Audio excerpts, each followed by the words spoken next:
Hello friends, welcome to my YouTube channel global English academy. दोस्तों, हम आपके लिए लेकर आए हैं एसएससी सीजीएल से related previous year question series को लेकर आए हैं, जिसके अंदर प्रीवियस ईयर क्वेश्चंस को देखेंगे। एक मिनट में थोड़ा सा सेट कर दूंगा प्रॉपर जी। हाँ, अब इसमें हम क्या देखने वाले हैं, क्या टारगेट करने वाले हैं। हम एसएससी सीजीएल 2024 को टारगेट करेंगे, प्रीवियस ईयर क्वेश्चंस को सॉल्व करेंगे। इस सीरीज में मैं पहले 1, 2, 3 तीन सेट में करवा चुका हूँ, आज सेट नंबर 4। ठीक है, तो सबसे पहले यहाँ पर देखेंगे हम एग्जाम डेट को थोड़ा कंफर्म कर लेते हैं। क्या एग्जाम डेट है यहाँ पर 14/7/2020। देखिए, प्रीवियस ईयर का क्वेश्चन है, इसके बाद में अभी तक एसएससी ने कोई पेपर नहीं कराया, यानी कि आप ये समझे कि लेटेस्ट प्रीवियस ईयर का पेपर है। शिफ्ट नंबर 4 में हुआ था ये क्वेश्चन। देखिए, select the most appropriate synonym बताना है, यानी कि आपको समानार्थी बताना है जो एक जैसा दिखाई देता है। He was offered a dash moderate price of this बंगले। उसको इस बंगले का एक मॉडरेट प्राइस दिया गया है। मॉडरेट का मतलब क्या हो गया कि ऐसा दाम जो वो चुका सके, यानी उचित मूल्य। हम क्या मान सकते हैं, उसको उचित मान सकते हैं या योग्य मान सकते हैं। उचित हो या उसके योग्य हो या वहन करने योग्य हो, ऐसा हमें दिया गया है उसका प्राइस बंगलों का। तो देखिए, सस्टेनेबल का मतलब क्या होता है, सतत। कोई चीज क्या है, कंटिन्यू काम कर रही है तो सतत है। अच्छा, रेस्पेक्टेबल का मतलब क्या होता है बताइए बेटा। रिस्पेक्टेबल का मतलब क्या होता है, सम्माननीय, सम्मान योग्य। क्या होता है, सम्मान योग्य। नेक्स्ट है रीजनेबल। रीजनेबल का मतलब होता है किफायती या उचित। ठीक है, और कंसिडरेबल का मतलब क्या होता है बेटा। कंसिडरेबल का मतलब होता है कोई चीज क्या होता है, बहुत ज्यादा महत्वपूर्ण हो हमारे लिए, यानी इसको करना आवश्यक ही है, महत्वपूर्ण या समझने योग्य। ये भी हो सकता है कंसिडरेबल, विचारणीय भी कह सकते हैं, महत्वपूर्ण भी कह सकते हैं। अभी क्या दिया हुआ है, मॉडरेट वर्ड का बताना है आपको सिनोनिम। मॉडरेट का सिनोनिम क्या निकलेगा बेटा, रीजनेबल। प्राइस कैसा होता है बेटा, रीजनेबल प्राइस होता है ना। कोई मोटरसाइकिल आई है, अगर उस बाइक को आपको खरीदना है, अगर वो आप अफोर्ड कर पा रहे हैं तो वो आपके लिए रीजनेबल प्राइस पे या अफोर्डेबल प्राइस पे मिल जाएगी। नेक्स्ट क्वेश्चन दिया हुआ है, आपको सिनोनिम बताना है। क्या करना है बेटा, सिनोनिम बताना है। और सिनोनिम बताना किसका है वो भी देख लेते हैं हम लोग। इसमें सिनोनिम आपको बताना है मैचिंग का। अच्छा, मैचिंग का मतलब क्या होता है, समान होना। समान होना, एक समान होना। कैसा होना, एक जैसा दिखाई देना या एक समान दिखाई देना। अगला देखिए क्या वर्ड दिया हुआ है, डिस्टिंग्विश। अच्छा, डिस्टिंग्विश का मतलब क्या होता है, कोई चीज बहुत ज्यादा हमारे लिए खास हो, बहुत ही ज्यादा आवश्यक हो। रिजेंबल का मतलब क्या होता है, एक समान होना या एक समान दिखाई देना, एक समान दिखाई देना। ठीक है। एडॉर्निंग का मतलब क्या होता है, एडॉर्निंग का मतलब होता है बेटा जो काफी ज्यादा पूजा करने योग्य। एडोरिंग है, सॉरी बेटा, एडॉर्निंग नहीं, पूजा करना। पूजा करने योग्य एडोरिंग होता है, यानी पूजा करना किसी की। ठीक है। नेक्स्ट है अपॉइंटिंग, मतलब क्या होता है, नियुक्ति करना। अपॉइंटिंग का मतलब क्या होता है, नियुक्ति करना होता है। अब हमें क्या जरूरत है वो देखिए, हमसे पूछा गया है मैचिंग, यानी एक समान होना। तो क्या होगा एक समान होने के लिए, रिजेंबल, ऑप्शन नंबर 2। यहीं पर ही मैं आपको एक चीज और बता दूं कि रिजेंबल जब वर्ड आता है तो रिजेंबल के साथ में एक विद प्रपोजिशन का यूज बताया जाता है। ठीक है, रिजेंबल के साथ आप विद का यूज ना करें, ये विदाउट प्रपोजिशन का करना, इसको विदाउट प्रपोजिशन यूज करना चाहिए। नंबर 3 क्वेश्चन देख लेते हैं। नंबर 3 क्या कह रहा है उसको समझ लेते हैं। वर्ड दिया हुआ है हमारे पास है परयूज। बेटा इसका भी हमको क्या बताना है, इसका हमको सिनोनिम बताना है, मतलब समानार्थी बताना है। अच्छा, परयूज का मतलब क्या होता है वो सुनिए। परयूज का मतलब होता है अवलोकन करना, अवलोकन करना, परयूज। चेक का मतलब भी क्या होता है, किसी चीज को चेक करना, परखना या अवलोकन करना, अवलोकन या परख करना। ठीक है। नैरेट का मतलब क्या होता है, कहानी सुनाना, कोई वृत्तांत या कोई चीज को सुनाना। अच्छा, परस्यू का मतलब क्या होता है, परस्यू का मतलब होता है पीछे करना, पीछा करना। ठीक है। और ड्रॉ का मतलब क्या होता है, खींचना या चित्रकारी करना। अब इसमें एक डाउट आ रहा है सब फिलहाल तो पहले मैं आंसर क्लियर करूं, फिर डाउट भी बताऊंगा मैं। पर यूज जो है उसका मतलब होता है अवलोकन करना। ऑप्शन तो आपको क्लियर समझ में आ गया होगा कि आंसर तो सब नंबर 1। लेकिन इसमें बेटा जो डाउटफुल सिचुएशन है वो थोड़ा समझ लें आप। क्या डाउटफुल सिचुएशन है इसके अंदर, इसके अंदर बेटा जो डाउटफुल सिचुएशन है वो ये है पर यूज को लेकर। एक होता है पर यूज और एक होता है परस्यू। आप कॉलेज में डिग्री वगैरह कुछ करते हैं, जैसे बीकॉम कर रहे हैं या बीसीए कर रहे हैं या बीबीए कर रहे हैं, तो परस्यू करते हैं। डिग्री का क्या करते हैं आप? पीछा कर रहे होते हैं, उस डिग्री को आप कर रहे होते हैं। ठीक है, तो दोनों में डिफरेंस है, पर यूज और परस्यू में। जल्दबाजी में ये दोनों एक जैसी शक्ल के दिखाई देने लगते हैं पेपर के अंदर। और एग्जाम का तो भाई साहब एक ही रूल है, जो आपको नहीं आता वही एग्जाम में आता है। एक ही रूल है, जी मर्जी चाहे जितना पढ़ जाओ, आएगा तो पता नहीं कहाँ कहाँ से क्या पूछ लेंगे, कोई भरोसा नहीं। लेकिन फिर भी कोशिश करते हैं हम लोग, तो हमारा काम हो जरूर जाता है अगर हम प्रयास बार बार करते हैं। देखिए क्या लिखा हुआ है, the salesman yielded to the demand of the correct voice. Synonym बताना है। अब यहाँ पे यील्डेड के बेटा बहुत सारे मीनिंग निकलते हैं, लेकिन यहाँ पर जो मीनिंग निकलेगा वो स्वीकारना होगा। क्या होगा? सहमत होना या स्वीकारना। तो सेल्समैन ने क्या किया, जो करेक्ट बॉयज थे, सॉरी बॉस थे, उनकी डिमांड को, यानी उनकी जो मांग थी उसको क्या किया, उसने सहमत किया। उस बात से क्या किया? सहमत हो गया।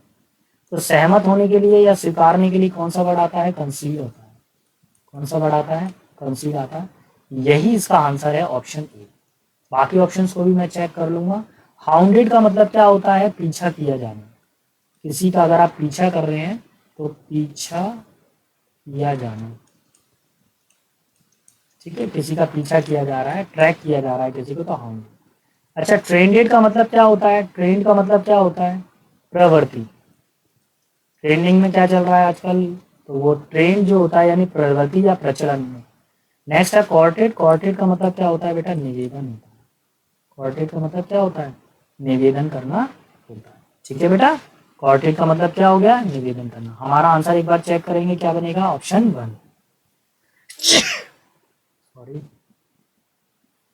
चलिए नंबर 5 क्वेश्चन की तरफ मूव करते हैं। नंबर 5 वाला क्या बता रहा है और कैसे करना है।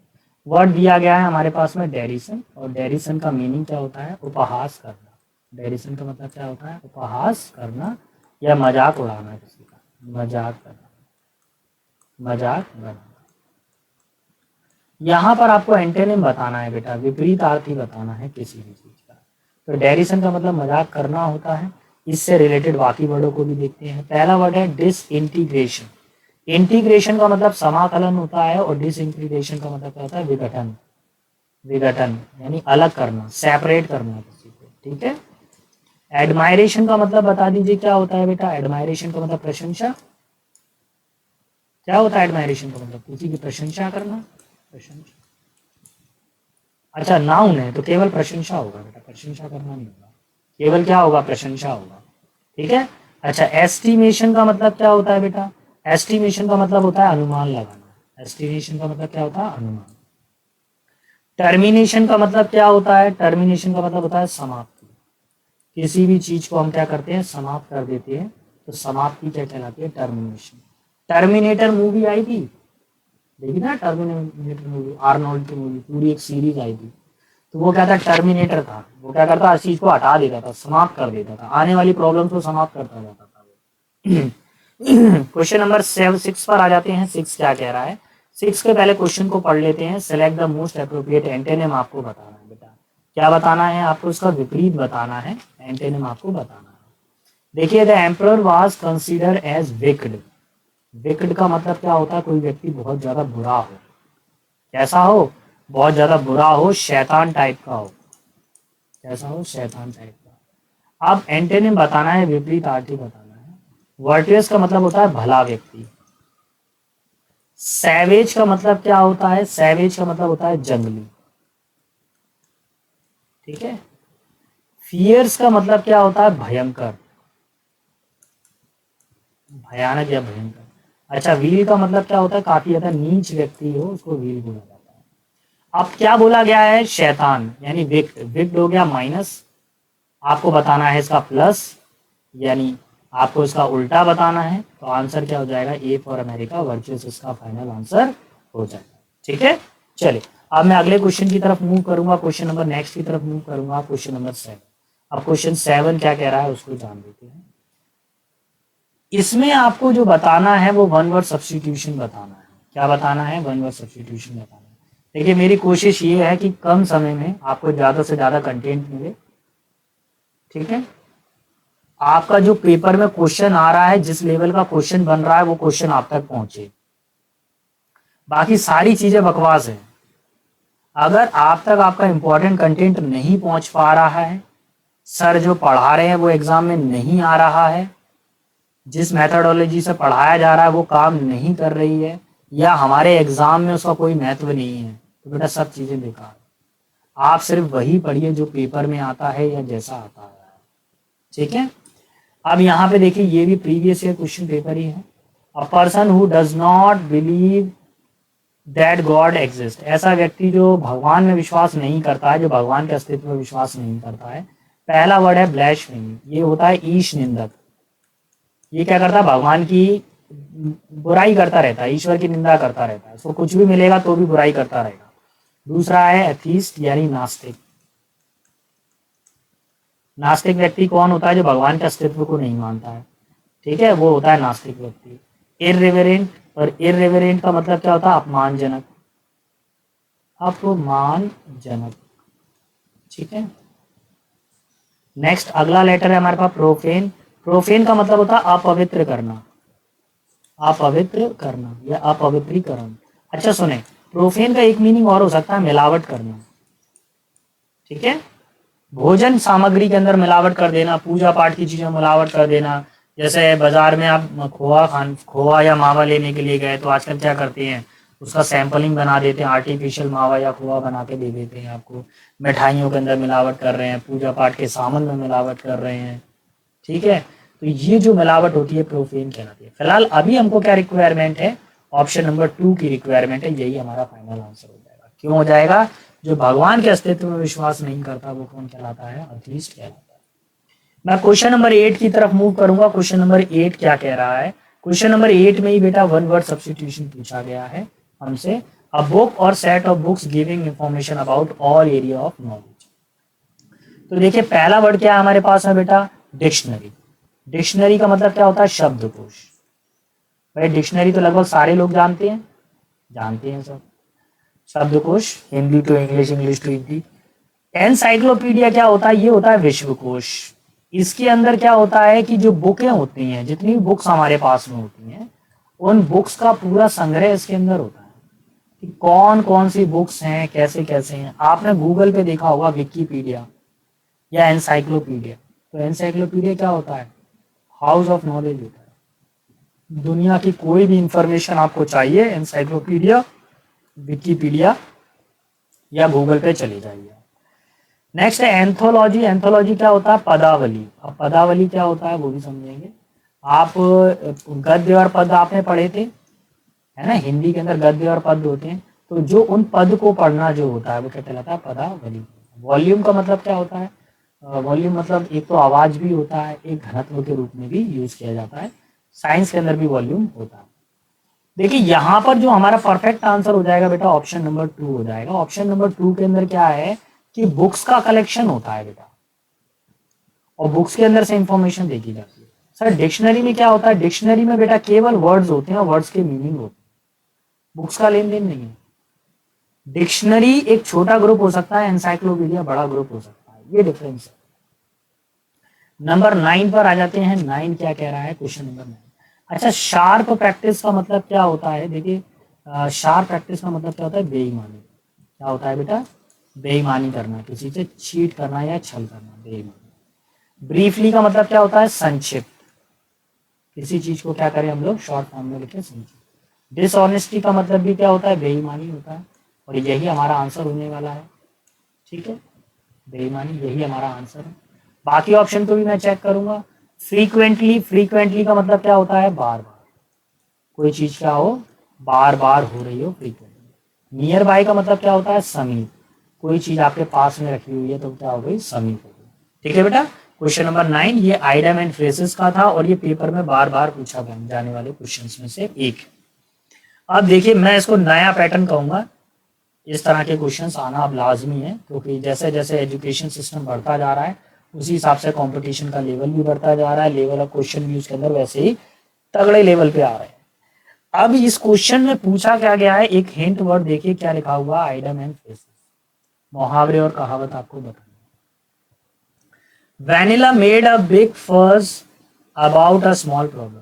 वैनिला जो है वो एक छोटी सी बात का बतंगड़ बना लेती है, छोटी सी प्रॉब्लम को बहुत ज्यादा खींच तान कर बताना, राई का पहाड़ बनाना या बात का बतंगड़ बना लेना। अब इधर पे जो स्थिति है वो कैसी स्थिति है उसको थोड़ा सा हम समझेंगे। अ स्ट्रॉम इन अ टी कप, इसका मतलब होता है बात का बतंगड़ बनाना, राई का पहाड़ बनाना, छोटी सी बात को खींच देना, बात का बतंगड़ बनाना। ठीक है, नेक्स्ट है get a taste of your own medicine, खुद की दवाई का ये टेस्ट पता करना, तो मतलब क्या हो जाएगा, जैसे को तैसा, जैसे को तैसा, जैसा आप दूसरों से व्यवहार करोगे वैसा ही आपको मिलेगा। अच्छा, wrong of barking of the wrong tree का मतलब क्या होता है, गलत दिशा में प्रयास करना या गलत फहमी में होना। जैसे आप मेहनत कर रहे हैं लेकिन गलत डायरेक्शन में मेहनत कर रहे हैं और आप इस गलत फहमी में कि आपको सफलता मिल जाएगी, तो barking of the wrong tree. Add insult to injury, इसका मतलब क्या होता है बेटा, इसका मतलब होता है जले पर नमक छिड़कना, जले पर नमक छिड़कना। अब एग्जाम में हो क्या रहा है, एक्चुअली एग्जाम के अंदर क्वेश्चन तो एक पूछ रहे हैं लेकिन आइडम एंड फ्रेजेस देखिए कितने पूछे, 1 2 3 4, अब 4 आइडियम्स पूछ लिए आपसे। अगर आपको पता होगा मीनिंग तो कर जाएंगे, तो छोटी सी बात को खींचतान के बड़ा बना देना। आंसर ए फॉर अमेरिका या option A, option 1 storm in a T का बात का बतंगड़ बनाना। ठीक है बेटा, चलिए क्वेश्चन नंबर 11 पर आते हैं। 11 क्या कह रहा है, 11 में किस तरह की एरर है। 11 नंबर क्वेश्चन में बोला गया in the following sentences for the word underline out of one word is correctly spelled, एक वर्ड करेक्टली स्पेल्ड है और दूसरा क्या है इनकरेक्ट स्पेलिंग। आपको इनकरेक्ट स्पेलिंग बतानी है। क्या बतानी है, इनकरेक्ट स्पेलिंग। पूरे क्वेश्चन को एक साइड कर दीजिए, ऑप्शन देखो भैया, क्वेश्चन में भी वही लिखा हुआ है और ऑप्शन में भी वही लिखा हुआ है, बस आपको ये देखना है कि ऑप्शन में गिवन जो स्पेलिंग है वो सही है कि नहीं। देखिए लास्ट से शुरू करेंगे, इंट्रोवर्ट, ये स्पेलिंग सही है, इसका मतलब होता है अंतर्मुखी। क्या होता है, अंतर्मुखी, ऐसा व्यक्ति जो कम बोलता हो, कम बोलने वाला, या अंतर्मुखी मतलब जो काफी ज्यादा शाई हो। ठीक है, टिमिड मतलब क्या होता है, डरपोक, इसका मतलब भी शाई होता है।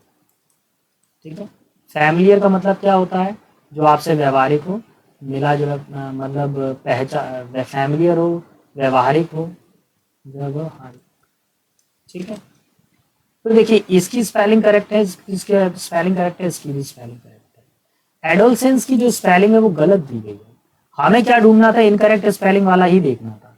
अभी अगर आप देखें, मैं इधर से इसको भी हटा देता हूँ, हमारा जो एग्जाम में जो आंसर होगा बेटा वो ये होगा, एडोलसेंस, क्योंकि गलत स्पेलिंग का चयन करना था। सही स्पेलिंग में क्या हो जाएगा, ये जो एस है इसकी जगह पे सी आ जाएगा बेटा, तो नई स्पेलिंग क्या बन जाएगी, एडोलस, ये स्पेलिंग हो जाएगी बेटा, एस की जगह पे क्या आ जाएगा, सी। ठीक है, युवावस्था। क्वेश्चन नंबर 12, अब 12 में भी अगेन क्या पूछ लिया बेटा, इन लोगों ने मिस स्पेल्ड पूछ लिया, गलत स्पेलिंग का बताना है कि कैसी स्पेलिंग सही है, कौन सी गलत है बेटा। इसमें देखिए जो पहला जो वर्ड है रेसिस्टेंट, रेसिस्टेंट का मतलब क्या होता है, प्रतिरोध। क्या होता है, प्रतिरोध। अच्छा, रिसेप्ट, रिसेप्ट की स्पेलिंग गलत है बेटा, यहां पर ना ये ई आई नहीं होगा, क्या हो जाएगा, आई ई हो जाएगा। ई आई को काट के क्या कर देंगे, आई ई, सही स्पेलिंग क्या हो जाएगी, R E C E I P T, ये हो जाएगी इसकी correct spelling. Option number 4, option number 2 इसका फाइनल आंसर है। अच्छा, रिसिप्ट का मतलब क्या होता है, पावती। पावती क्या होता है, आप एग्जाम, मान लीजिए आप कॉलेज में फॉर्म जमा करने के लिए गए, उन्होंने एक रिसिप्ट काट के आपको देखी, रिसीविंग। ठीक है, डिसीव का मतलब क्या होता है, छल करना, चीट करना। डिसीव मतलब जिसको छल किया गया, छल करना। पोस्टपोन का मतलब क्या होता है, टालना किसी काम को, अवॉइड करना, आगे की तरफ बढ़ा देना।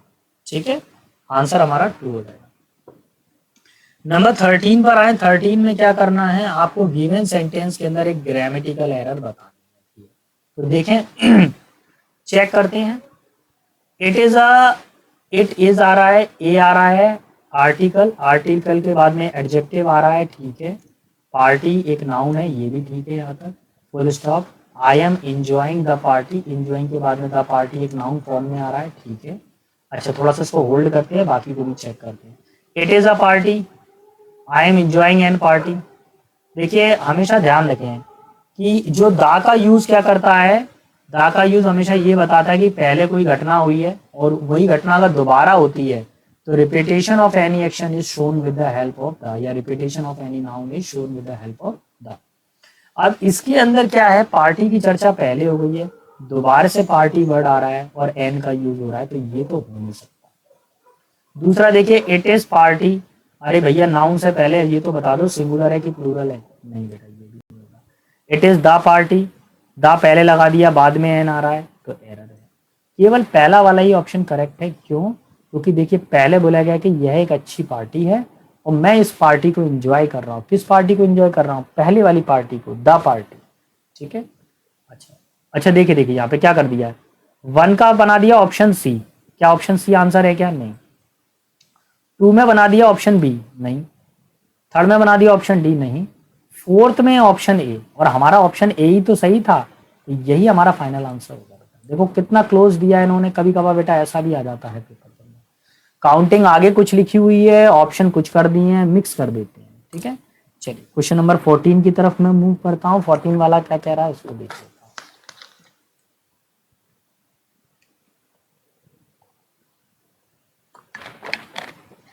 चलिए जल्दी जल्दी करते हैं बेटा, इसको जल्दी जल्दी फिनिश करते हैं, नहीं तो लंबा वीडियो हो जाता है तो फिर हमको खुद अच्छा नहीं लगता लॉन्ग वीडियो देखने में।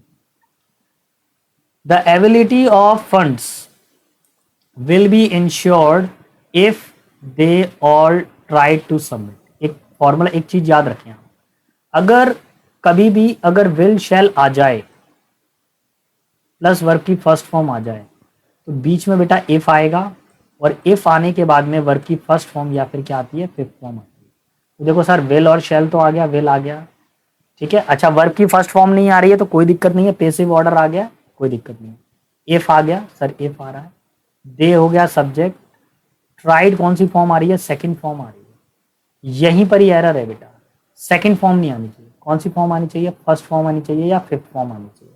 अच्छा दे के साथ में कौन सी फॉर्म आती है, फर्स्ट फॉर्म आती है। अब जरा क्वेश्चंस में यहाँ चेक करो, इफ दे ऑल ट्राइड, इस ट्राइड की जगह पे, ये दोनों ट्राई एक ही जैसे ही हैं, इस ट्राइड की जगह पे केवल क्या हो जाएगा, ट्राई। क्यों हो जाएगा? क्योंकि गिवन फॉर्मूला यहाँ पे दिया गया है बेटा, ये फॉर्मूले को स्टार कर लेना, एसएससी के पसंदीदा फॉर्मूला में से एक है, हमेशा डबल पार्ट वाला ज्यादातर देखने को मिलता है एग्जाम के अंदर, आप इसी को टिक कर लीजिए।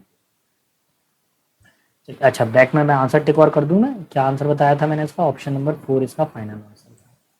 नंबर 15 पर आते हैं। 15 क्या कह रहा है देखिए ये भी एक नया पैटर्न है एक्टिव पैसिव वॉइस पूछने का। पहले क्या होता था, एक क्वेश्चन दिया रहता था और नीचे जस्ट पैसिव वॉइस बताना पड़ता। अब इसमें देखिए कुछ चीज ऐड की गई है, describe how you will tell your parents that. अब यहाँ तक तो कोई मतलब ही नहीं है, बोला गया है कि आप अपने पेरेंट्स को कैसे बताएंगे, Mahesh and his team were helping the fire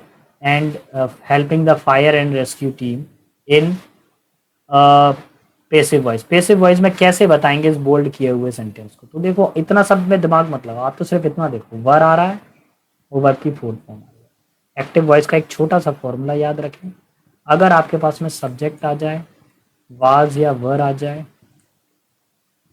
ठीक है, फोर्थ फॉर्म आ जाए, ये आ गया ऑब्जेक्ट।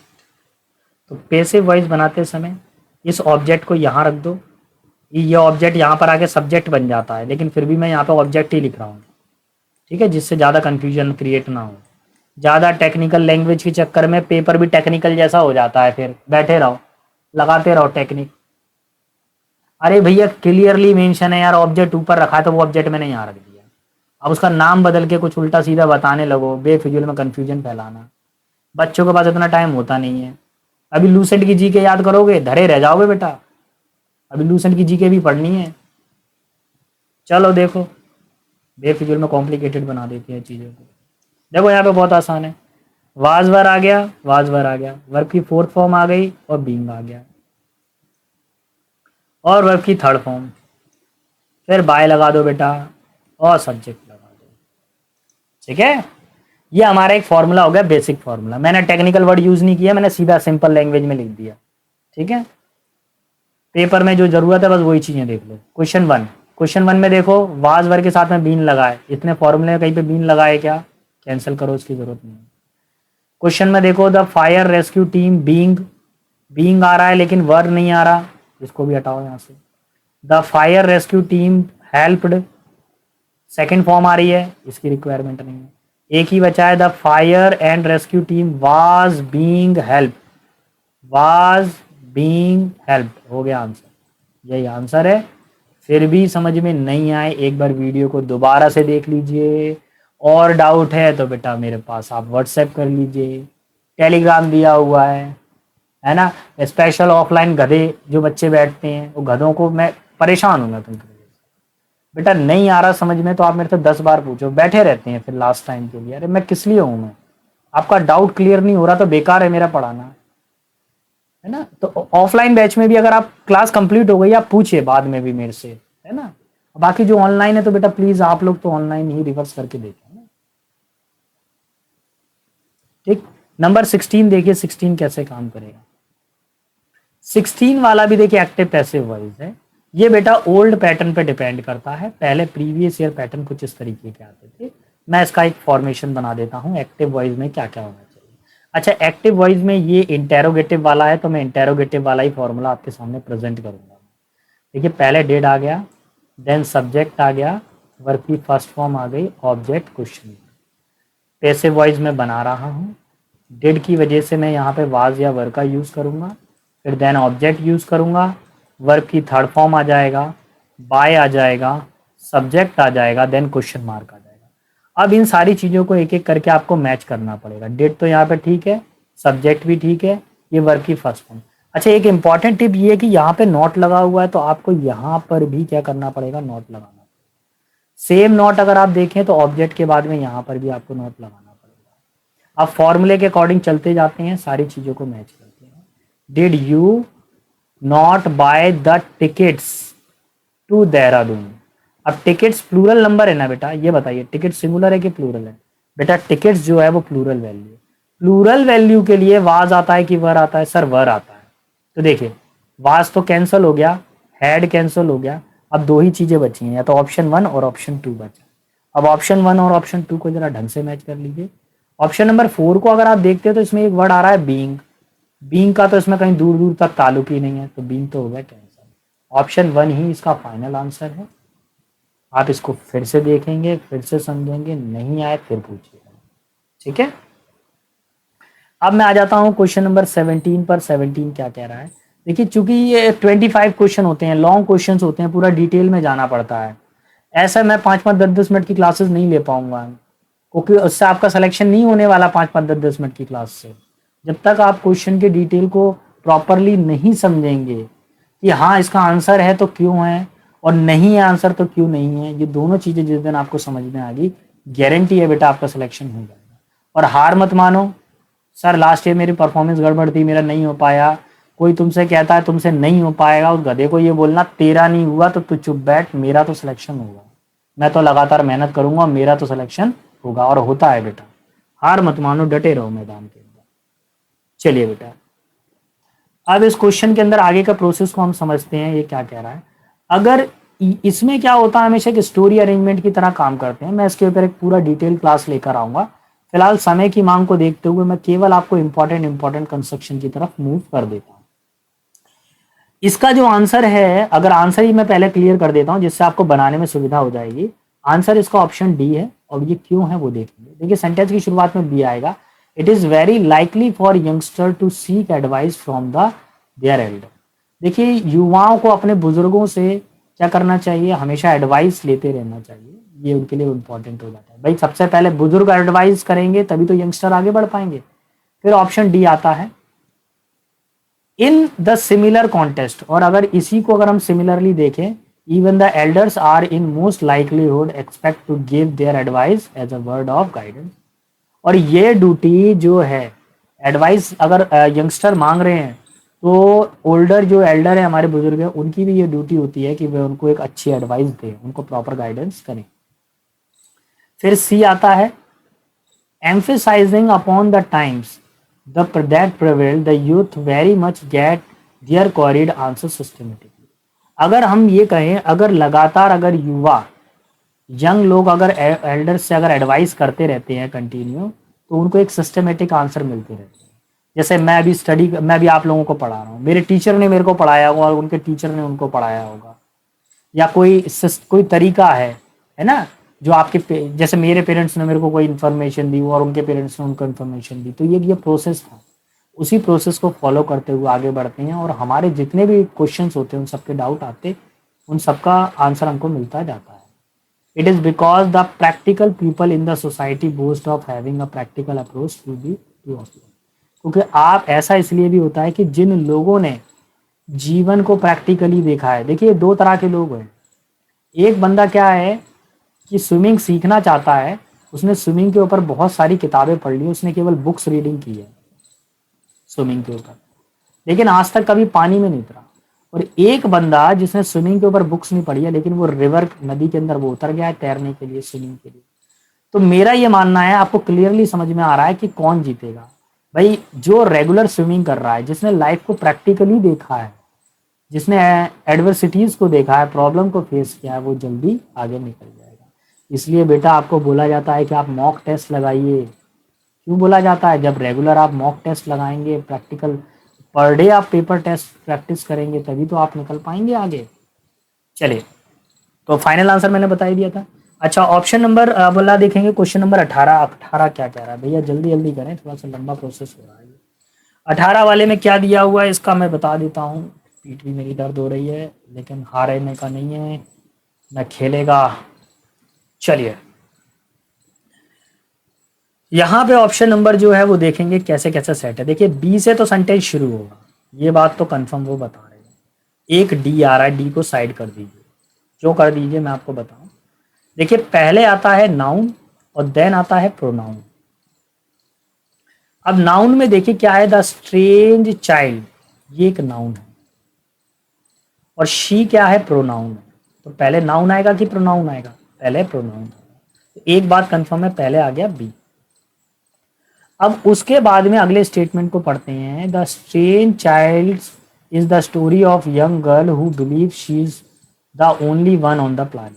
एक अजनबी बच्चा था, उस बच्चे को एक कहानी बताई गई थी कि प्लैनेट के ऊपर वो अकेली ही है, उसको ऐसा बिलीव था। हर parent simply vanished into thin air one day.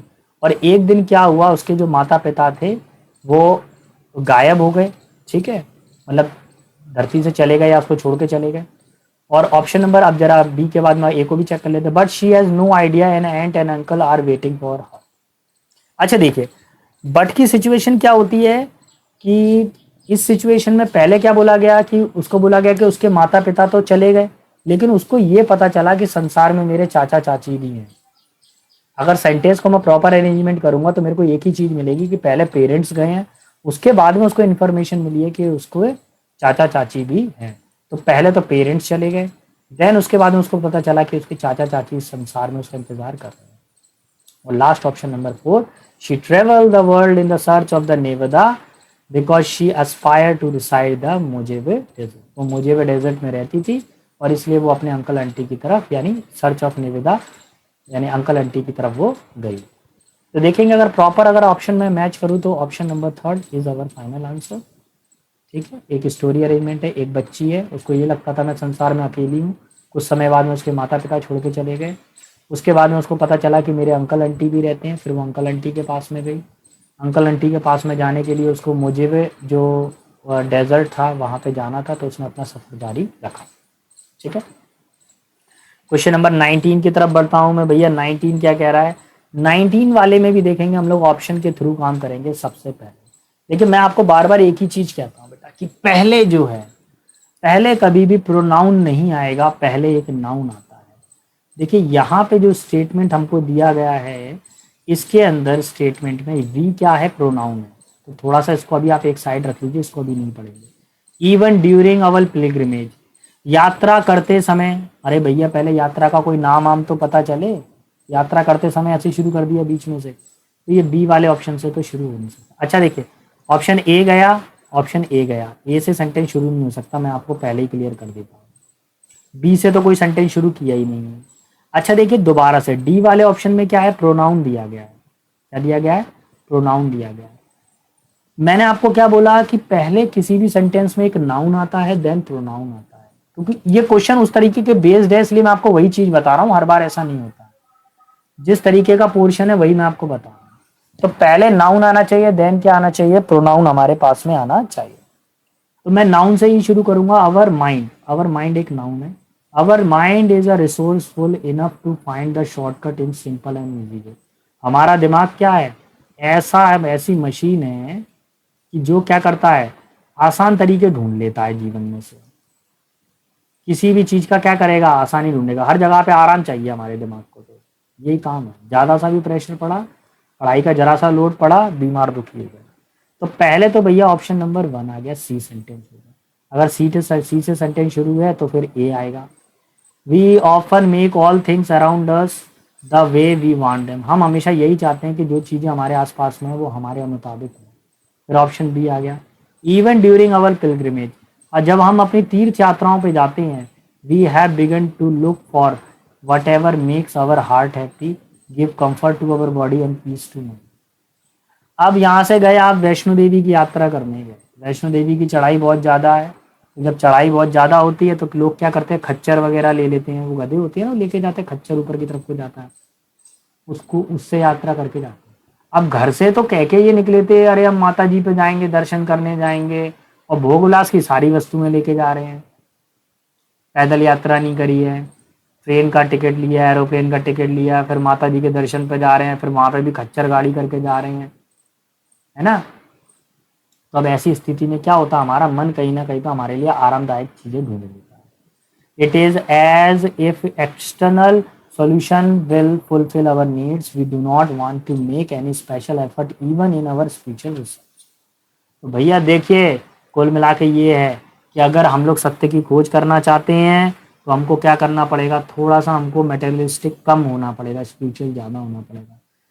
अभाव में ही प्रभाव दिखाई देता है। जब आपके पास अभाव होगा तभी आप पे प्रभाव आएगा, सीधी सी बात है। ठीक है, अगर भगवान से जुड़ना है तो कुछ चीज़ें त्यागनी पड़ेगी, और भगवान उन्हीं लोगों का टेस्ट लेता है जो मजबूत लोग होते हैं। कमजोर लोगों का कौन टेस्ट लेगा, भगवान कमजोरों का थोड़ी ना लेता है, मजबूत लोगों का टेस्ट लेता है भगवान। आप लोग मजबूत हो ना कि नहीं हो, टेस्ट हो रहे हैं कि नहीं हो रहे आपके अरे सर कुछ मत पूछो सर, जीवन का कुछ मत पूछो सर। पढ़ पढ़ के सर हम पढ़ा हो गए, लेकिन कैसे पार निकले। हार मत मानो, होगा सिलेक्शन बेटा। देखो, बट से कभी सेंटेंस शुरू नहीं होता, ठीक है, बट से सेंटेंस शुरू नहीं हो सकता। ऑप्शन ए तो गया। ऑप्शन बी सी डी, अगर इनमें से कोई पहला वाला हमको मिल जाए तो हमारा खेल हो जाएगा। अगर एक हमको मिल जाएगा ना तो हमारा पूरा का पूरा काम हो जाएगा। अच्छा देखिए, इसमें एक वर्ड आ रहा है फॉर इंस्टेंस। इसका मतलब क्या था, उदाहरण के लिए। अब कभी भी कोई सेंटेंस शुरू होगा तो उसमें आप अचानक से थोड़ी ना कह दोगे उदाहरण के लिए सर ने पढ़ाना शुरू किया। नहीं, सर इंग्लिश पढ़ा रहे थे, उदाहरण के लिए सर ने हमको कुछ मोटिवेशनल कहानियां सुनाई। तो उदाहरण के लिए एक सेंटेंस शुरू करना उचित नहीं माना जाता इंग्लिश के, तो मेरे ख्याल से तो ऑप्शन बी से नहीं है। अब देखिए यहाँ पर रश्किन, रश्किन क्या है, एक व्यक्ति का नाम है बेटा। रश्किन क्या है, एक व्यक्ति का नाम है। तो मैंने आपको ये बताया था कि नाम से सेंटेंस शुरू हो सकता है, नाउन से एक सेंटेंस शुरू हो सकता है। और ऑप्शन डी देखिए, यहाँ पे पर्सन्स, ये भी नाउन है लेकिन यहाँ पे नाम क्लियरली मेंशन नहीं है। तो जिसमें पर्सन का नाम क्लियर हो उसी से स्टार्ट करना चाहिए। ऑप्शन सी से केवल एक ही है हमारे पास में। ऑप्शन नंबर 3 हमारा फाइनल आंसर हो जाएगा। अब भैया मैं एक बार पढ़ के बता देता हूँ, ये सबको मैं मिटा देता हूँ, सबको मिटा देता हूँ यहाँ से। मैं आपको क्लियरली थोड़ा सा बता दूंगा क्या करना था। मेरे को डायरेक्ट आंसर, मैं तो पता है इतना भी नहीं पढ़ता पेपर में। मैं जब जाता हूँ ना, मैं तो जस्ट इतना देखता हूँ, नाउन देखा मैंने, बस मेरे को बस यहीं से अपने फोकस पूरा लेकर आना है। Ruskin believe that in every civilized society there exist 5 intellectual professions, namely soldiers, pastor कौन होता है, पुजारी, फिजिशियन, लॉयर, मर्चेंट। रस्किन बोलते हैं एक सभ्य समाज के लिए 5 मुख्य अंग होते हैं, ये पांचों अंग ये लिखे हुए हैं, ठीक है। उसके बाद में वो बोलते हैं डी वाला option, person belongs to these profession are expected to perform their duty honestly. पहला तो ये हो गया। दूसरे में बोल रहे हैं कि पर्सन जो इस प्रोफेशन से जुड़े हुए हैं, किस प्रोफेशन से, सोल्जर से, पैशर से, फिजिशियन से, लॉयर से, मर्चेंट से।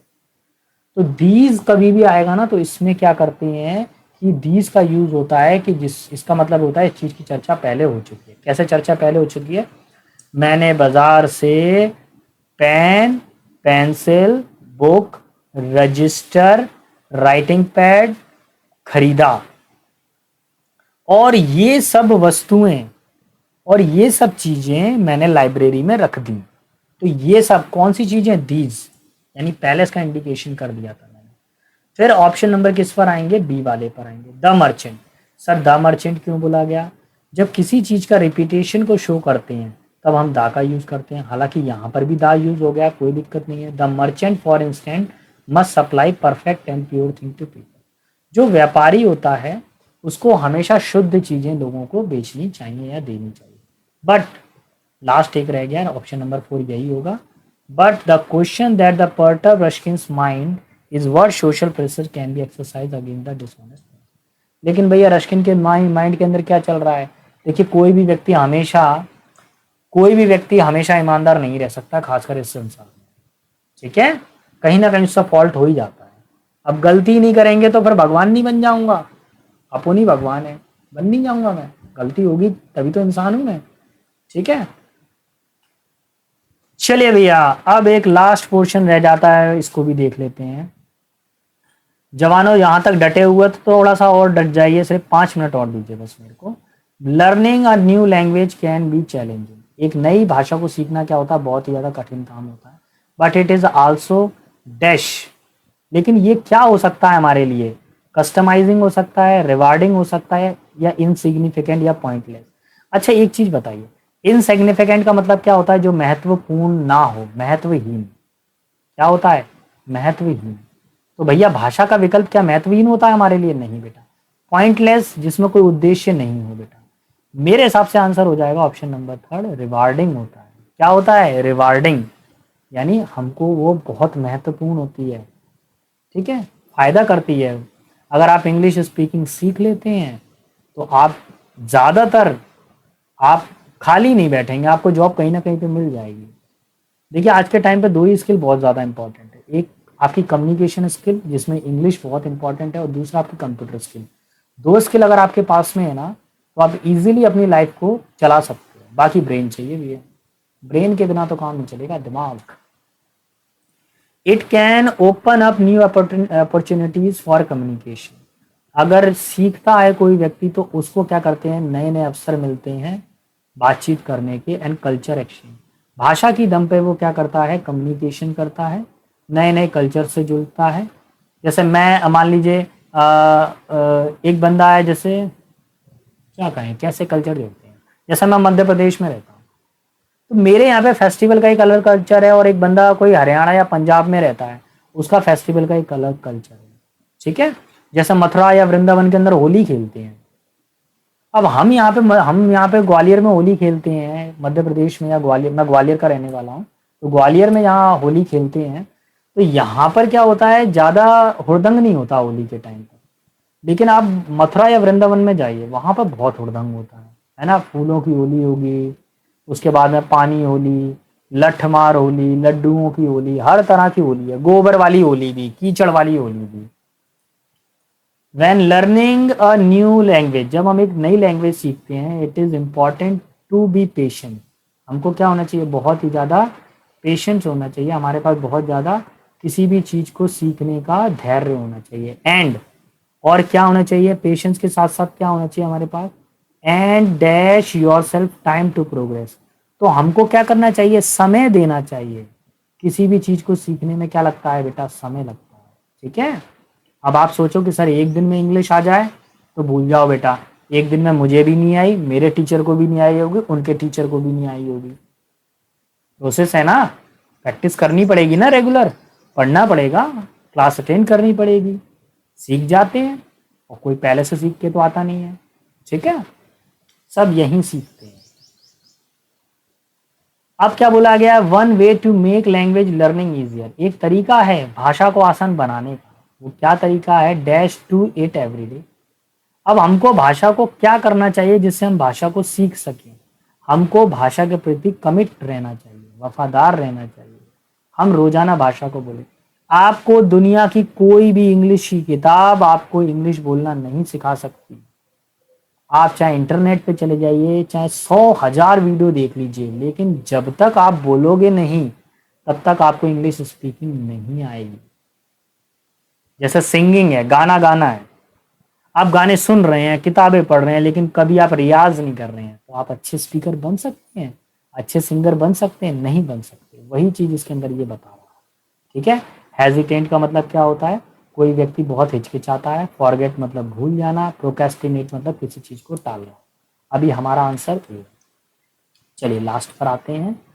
क्या बोला गया है, एवरीडे इवन इफ, भले ही it is just for a few minute, ये कुछ ही समय के लिए हो, भले ही चाहे कुछ समय के लिए आप बोलो, लेकिन अगर आप इंग्लिश के कुछ वर्ड बोल रहे हैं, good morning sir, good evening sir, इस तरह के वर्डों को अगर आप यूज कर रहे हैं तो धीरे धीरे करके आपकी जुबान साफ होने लगती है। This help in building the consistency.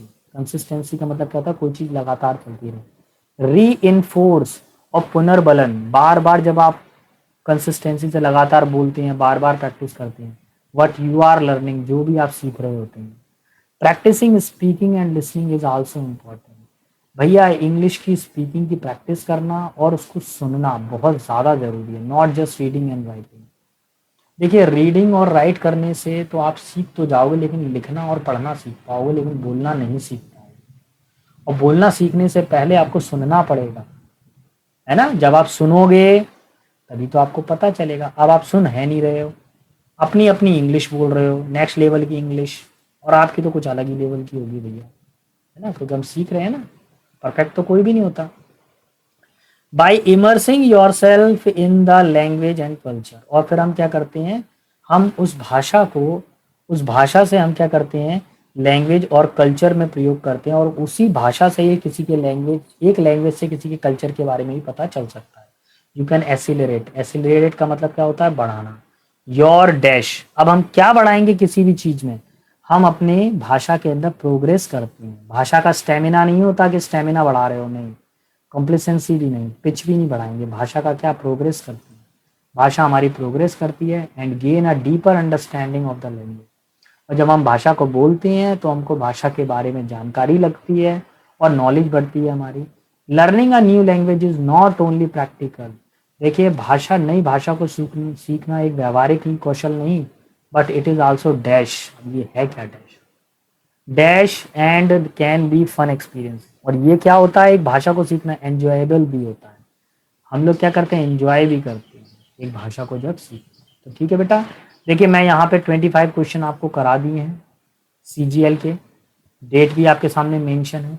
अगर आपको फिर भी कोई डाउट आता है तो आप मेरे गिवन कॉन्टेक्ट नंबर पर, या मुझे टेलीग्राम चैनल की, मैंने डिस्क्रिप्शन बॉक्स में मैंने टेलीग्राम चैनल की लिंक लगा दी है, आप वहाँ पर भी मुझसे पूछ सकते हैं।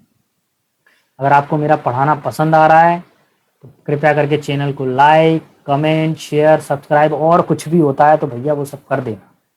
ठीक है, इंपॉर्टेंट चीज़ ये है आपका पेपर निकलना। लाइक शेयर सब्सक्राइब एक अलग चीज़ है, आपका जब सिलेक्शन हो जाएगा ऑटोमेटिकली मेरे व्यूज़ बढ़ जाएंगे। ठीक है, तो बेटा आज के लिए इतना ही है। Best of luck, see you tomorrow in the next lecture. Bye bye, tata, bye bye.